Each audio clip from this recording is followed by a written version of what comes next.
पहला प्रश्न है, देखिए, क्या शून्य एक परिमेय संख्या है? इसमें कई सारा सवाल पूछ रहा है आपसे, ये जानना चाह रहा है ये प्रश्न कि आप कॉन्सेप्ट समझ रहे हैं कि नहीं। तो देखिए, पहले पूछ रहा है क्या शून्य एक परिमेय संख्या है, तो आप बोलेंगे हाँ। क्यों परिमेय संख्या है? तो कोई चीज परिमेय संख्या है कि नहीं उसको कैसे पहचानेंगे? जैसे गाय को हम कैसे पहचानते हैं कि उसका 4 पैर होता है, एक पूंछ होता है, देखते हैं तभी पहचानते हैं। वैसे ही कोई संख्या परिमेय संख्या है या नहीं, इसको कैसे पहचान सकते हैं? तो इसको पहचानने का एक ही तरीका होता है कि वो संख्या को हम किस रूप में लिख सके, P बट्टा Q के रूप में होना चाहिए वो संख्या। ठीक है, अब P और Q क्या है? ये तो ABCD का अल्फाबेट है। अब ये इसका मतलब क्या हुआ? तो P बटा Q का मतलब हुआ कि इसके जगह पे कोई पूर्णांक रहेगा और इसके जगह पे भी कोई पूर्णांक ही रहेगा। P के जगह पे कोई भी पूर्णांक हो सकता है। अब पूर्णांक क्या होता है? तो देखिए, धनात्मक संख्या यानी 1 2 3 4 5 6 से अनंत तक की जितनी भी संख्या हो गई वो, और माइनस वाला जो होता है ऋणात्मक संख्या यानी -1 -2 -3 -4 -5, ये सब पूरा अनंत तक, और 0, इन सब का जो बड़ा सा समूह होता है उसको क्या बोलते हैं? पूर्णांक बोलते हैं। तो देखिए, P के जगह पे कोई भी पूर्णांक रहेगा, मतलब आपके दिमाग में जो भी नंबर आ रहा है अभी, मान लीजिए 7 आ रहा हो, 9 आ रहा हो, -6 आ रहा हो, कुछ भी, तो P के जगह पे रहेगा, और Q के जगह पे भी पूर्णांक ही रहेगा। ठीक है, कोई भी पूर्णांक। लेकिन देखिए, एक पूर्णांक होता है शून्य। शून्य अपने आप में क्या है? पूर्णांक है।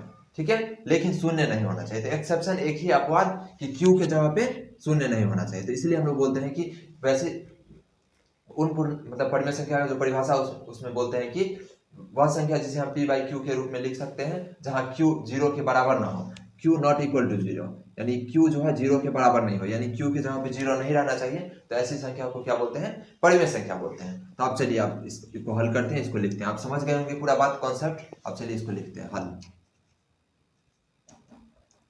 क्या शून्य एक परिमेय संख्या है? तो हाँ। ठीक है, आगे और लिख दीजिए, हाँ शून्य एक परिमेय संख्या है, पूरा आप लिख दे सकते हैं। ठीक है, हाँ शून्य एक परिमेय।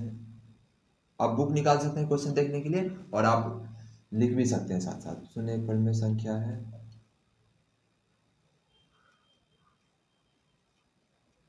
चलिए, एक पहला प्रश्न का उत्तर हो गया। आगे, क्या इसे P बाई Q के रूप में लिख सकते हैं? तो लिखेंगे हाँ। हाँ, इसे P बाई Q के रूप में इस प्रकार लिखेंगे, लिखेंगे।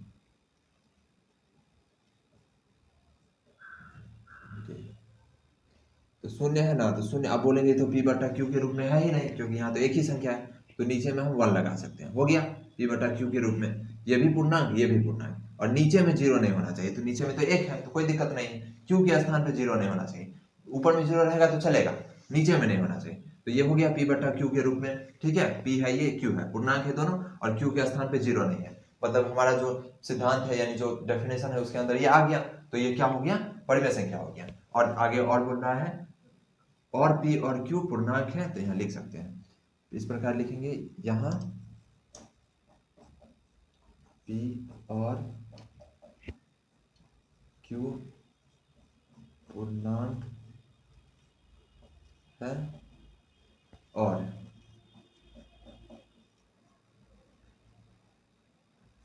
Q not equal to 0। ठीक है, यहाँ पे छोटा Q भी लिख सकते हैं, बड़ा Q भी लिख सकते हैं, उससे कोई दिक्कत नहीं। Q 0 के बराबर नहीं है। ठीक है, यानी Q जो है 0 नहीं है, तो नहीं है ना, तो बस हो गया। आगे कोई सवाल नहीं किया गया, तो यहीं पे उत्तर खत्म हो गया। अब देखिए, बहुत सारी संख्याएं होती है, पूर्ण संख्या, प्राकृत संख्या, अभाज्य संख्या, भाज्य संख्या, और गणित में इसका बहुत उपयोग होगा। हो सकता है आप पिछले कक्षाओं में अच्छे से नहीं पढ़े होंगे, तो इन सारी चीज में आपका कॉन्सेप्ट क्लियर नहीं होगा। तो इसके लिए आप क्या कर सकते हैं, इसी वीडियो के डिस्क्रिप्शन में मैं एक लिंक डाल रहा हूँ, छोटा सा वीडियो है, उसको देख लीजिएगा आप। तो उसमें क्या होगा ना, आपका जितना संख्या होता है, जितना तरह का, सब आपके दिमाग में छप जाएगा, सब याद हो जाएगा। बाकी जहां जरूरत पड़ेगा, इस प्रश्नावली में जहां जरूरत पड़ेगा मैं बता दूंगा वहां। तो